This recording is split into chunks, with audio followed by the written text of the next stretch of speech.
guys to another video. Today I'm going to be showing you guys how to split view on your Mac. Alright, let's get started. So first we're obviously going to want to have the two windows that we want to split view open. Whether it's one in the back, one in the front, side by side, whatever is easiest for you. Okay, so let's just say I want to just pick this, and then let's say I want to split view this in my calendar. So you're going to want to locate the little expand button. You're not going to want to click it.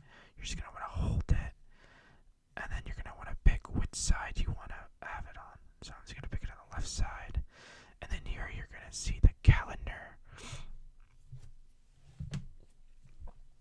This is what I want, and just gonna want to click that, and there you go. Now you have the calendar and a web browser side by side. What else?